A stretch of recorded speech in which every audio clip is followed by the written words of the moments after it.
పేరు వీరేష్, తాటికొండ గ్రామం, మల్లకల్ మండలం, జోగులాంబ గద్వాల జిల్లా. నేను 3 ఎకరాలు పత్తి సీడిపత్తిని ఈ వెరైటీని కర్నూలు సీడ్ అని ఈ వెరైటీ చేయడం జరిగింది. ఇప్పుడు వేసి దాదాపుగా 45 రోజులు 50 రోజులు అయింది. పత్తి పంట దాదాపుగా ఎత్తు అయింది. ఇప్పుడు క్రాసింగ్ పెట్టే స్టేజ్కి వచ్చింది. ఇప్పుడు సీడ్ వీళ్ళు ఆర్గనైజర్లు తర్వాత కంపెనీ వాళ్ళు మేము ఇంతవరకు తీసుకోలేము, ఎకరాకి 2 క్వింటాలు మాత్రమే తీసుకుంటామని చెప్తున్నారు. గతంలో 1 ఎకరా వచ్చేసి 8 క్వింటాలు పడింది. ఇప్పుడు దాంట్లో 2 క్వింటాలు తీసుకుంటామంటే మిగతా 6 క్వింటాలు మేము నష్టపోతాము. ఇప్పుడు దాదాపు అంటే ఒక 60-70 వేలు మేము 1 ఎకరాకి పెట్టుబడి పెట్టినాము. ఇప్పుడు అంతవరకు తీసుకోమంటే మేము చాలా తీవ్రంగా నష్టపోతున్నాము. 1 ఎకరా కవులు వచ్చేసి 50,000 ఇస్తున్నాము. మామూలుగా సీడిపత్తి రైతులకి మేము ఏటాతుల వాళ్ళకి 1 లక్ష రూపాయలు దాదాపుగా అడ్వాన్స్ ఇచ్చేసినాము. ఇప్పటికే దాదాపుగా చాలా పెట్టి నష్టపోయినాము. ఇప్పుడు మాకు ఎకరాకు 1 లక్ష రూపాయలు నష్టపరిహారంగా ఇవ్వాలా, లేకపోతే మా పండించిన గింజలు పూర్తిగానే తీసుకోవాలా. గత 15 సంవత్సరాల నుంచి పెడతానే ఉన్నాము. గతంలో బాగానే పడినాయి, గతంలో అన్నీ తీసుకున్నారు. కానీ ఈసారి మాత్రమే ఈ సీడు ఇదొక్క కంపెనీ మాత్రమే తీసుకోమంటున్నారు. మిగతా వాళ్ళు మా పొలం పక్కల వాళ్ళు మిగతా వాళ్ళ ఊళ్ళో కూడా అన్నీ తీసుకుంటున్నారు. ఇదొకటి మాత్రమే తీసుకోమంటున్నారు. ఇదొక్కటే ఎందుకు తీసుకుంటలేరు? మీరు ఇచ్చేటప్పుడే, మీరు గింజలు ఇచ్చేటప్పుడే మేము తీసుకోము. విజయ్, తాటికొండ గ్రామం, మల్లకల్ మండలం. మేము పోయినసారి సదానంద వెరైటీ 3 ఎకరాలు వేసినాము. అదే నాగేశ్వరుడే ఇచ్చినాడు. పోయినసారి 52,500 రేట్ ఇచ్చి ఈసారి 10,000 డౌన్ చేసి 43,000 అక్కడ ఇస్తే కూడా సర్లే మాకు సీడిపత్తి అనుకూలంగా ఉంటుందని అది పెట్టాము. కానీ ఈసారి కొత్త వెరైటీ తెచ్చి ఆయన 2 క్వింటాలు బండియాలా 3 క్వింటాలు బండియాలా అంటుండ్రు. మేము ఇంతకుముందే 2 నెలలు 3 నెలల కిందనే అడ్వాన్స్గా 2 లక్షలు 10 మందికి ఇచ్చేసినాము. వాళ్ళు మేము డబ్బులు రిటర్న్ అయ్యాం కానీ మేము పొలం పనికి వస్తామంటారు, కానీ మేము ఇక్కడైతే తీసేయాలని చెప్తున్నారు. కానీ మాకు ఇవి ప్రభుత్వ పరంగా ఆదుకోవాలని చేస్తున్నాము. మేము ఇప్పుడు నడి వానాకాలం అయింది, ఇప్పుడు వేరే పైర వేసుకోవడానికి కూడా అనుకూలంగా లేదు. ఇదే మాట ఇత్తనాలు ఇచ్చే పెట్టింటే మేము అసలు సీడిపత్తి పెట్టకపోతుంటే ఇప్పుడు ఇట్లా చెప్పడం రైతులను చాలా ఆర్థికంగా ఇబ్బంది చేస్తున్నారు. మేము ఇప్పుడు పంటకు వచ్చేసి కవులకి 50,000 తీసుకొని 1 ఎకరాకి 60-70 వేల వరకు ఖర్చు చేసినాము.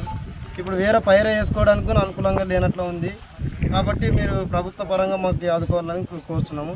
నాగేశ్వర రెడ్డి కూడా ఇట్లా నడి ఇట్లా ముంచేటట్టు మాట్లాడకూడదు.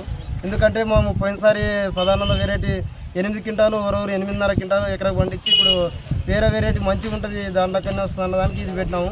ఇప్పుడు ఇలా చెప్పడం చాలా ఆర్థికంగా ఇబ్బంది పడుతున్నాము. నా పేరు వీరేష్, మా గ్రామం తాటికొండ, మల్లకల్ మండలం, జోగులాంబ గద్వాల జిల్లా. మేము గత 12 సంవత్సరాల నుంచి మా ఊరు రెడ్డి ఆయన నాగేశ్వర రెడ్డి కింద సబ్ ఆర్గనైజర్ కింద ఉన్నాడు. ఆయన ఏ ఇతనం ఇచ్చినా మా నాగేశ్వర రెడ్డి ఆర్గనైజరు, ఆయన కింద మా గ్రామ రామచంద్ర రెడ్డి సబ్ ఆర్గనైజర్గా ఉన్నాడు. ఆయనతో గత 12 సంవత్సరాల కాడ నుంచి ఇత్తనాలు తీసుకొని మేము పెడుతున్నాం. ఆయన ఏది తెచ్చినా మంచిదే అని పెడుతున్నాం. ఇది కావాలని మేము కోరింది లేదు. ఇంతవరకు ఆయన ఇచ్చినది పెట్టినాం, పండింది పంట ఎంత పండితే అంత తీసుకున్నారు. కానీ ఈ సంవత్సరం పెట్టినాము. ఇప్పుడు కేవలం ఎకరాకి 2 క్వింటాలు మాత్రమే తీసుకుంటాము, మిగతాది మేము తీసుకోము. ఇంతవరకు పండించిన క్రాపే పోతలేదు, దానివల్ల మాకు ఇబ్బందులు ఉన్నాయి, మనం తీసుకుంటలేమంటే మేము ఇంతవరకు మా ఊర్లో రిజర్వాయర్ వచ్చి చాలామంది పొలాలు లేవు. ఆయనకి ఇప్పుడు మా గ్రామ రామచంద్ర రెడ్డి పొలాలు ఒక 40 ఎకరాలు ఉంటాయి దాదాపు.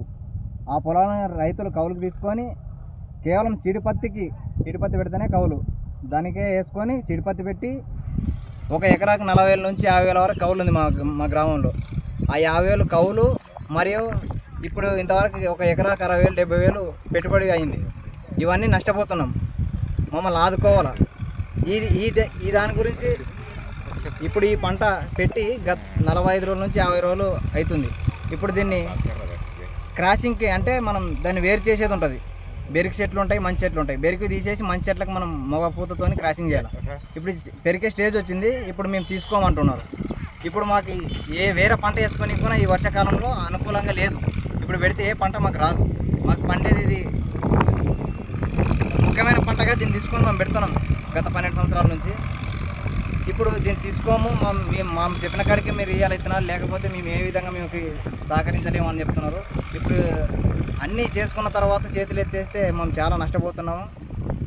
దీని గురించి ఉన్నత అధికారులు, జిల్లా కలెక్టర్, మా గద్వాల జిల్లా కలెక్టర్ గారు దీని గురించి అందరికి తెలుసు.